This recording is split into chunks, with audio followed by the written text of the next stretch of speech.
All right, so how about a few hints for the next lab, which is atmosphere and weather, or climate and the weather. So for the first four questions, that's question 13.1, and this says, list a substance essential to human life that's provided either directly or indirectly by each of these four spheres. And what we're talking about are the four main spheres of the Earth system: the atmosphere, hydrosphere, etc. Don't overthink this. Just think of something that's in the atmosphere that if it wasn't there, we would die. Or think of something in the biosphere that if it wasn't there, we would die. So keep it pretty simple on those.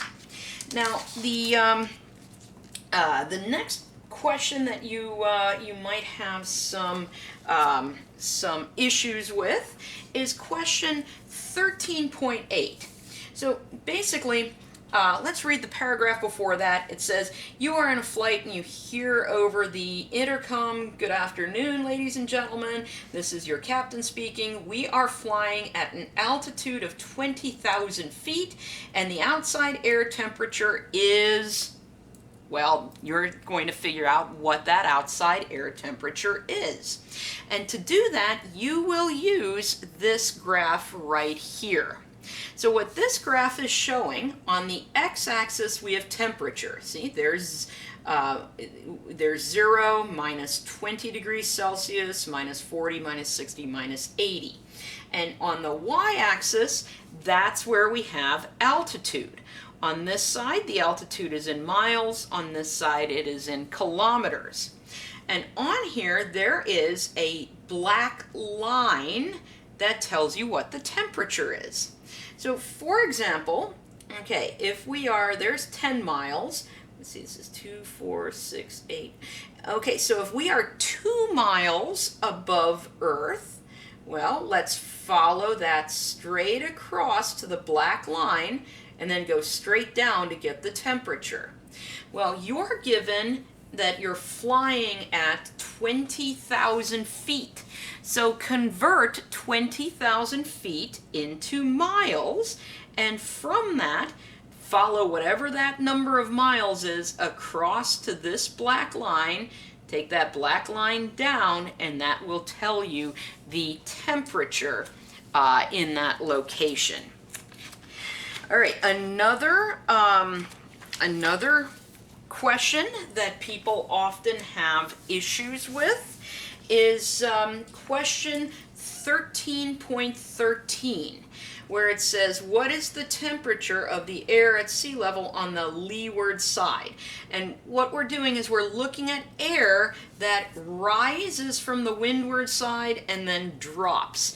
And we want to know the temperature on the leeward side, which is the other side of the mountain from where the air was rising. So if we read this, it says, rising humid air within which condensation occurs is warmed by the process, lessening the effect of adiabatic cooling. The result, significantly warmer temperatures at lower elevations on the leeward side of the mountains. For example, imagine the situation illustrated in figure 1311, right? Our air is starting to rise here, and then it drops over here. We want to know the temperature over here.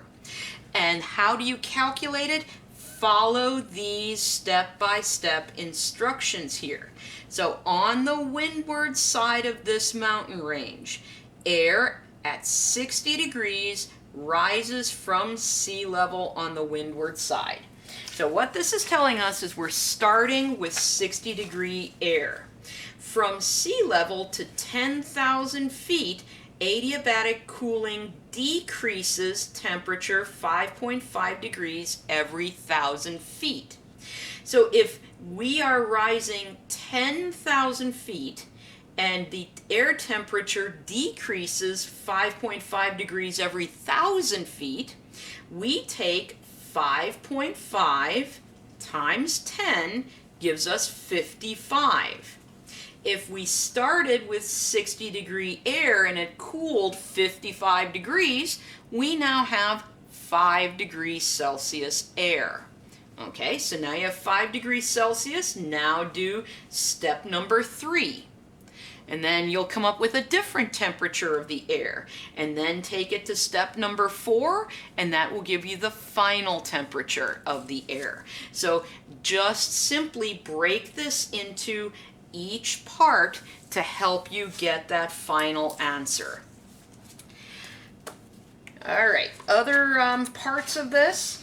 The last part, you are going to be given a bunch of situations of water and figure out if the water is circling clockwise or counterclockwise. Okay, so basically, is it clockwise or counterclockwise? Well, what controls that?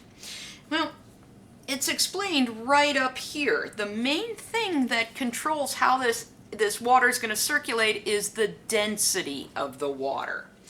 And what affects density is going to be how salty the water is or how hot or cold it is. So we can see temperature affects density. The warmer the water, the less dense. That means warm water tends to rise, cold water tends to sink. Then the other thing is salinity. Salinity, the more salt that's in the water, the more dense it is. If you have fresher water, it is less dense. So salty water will tend to sink, fresh water will tend to rise.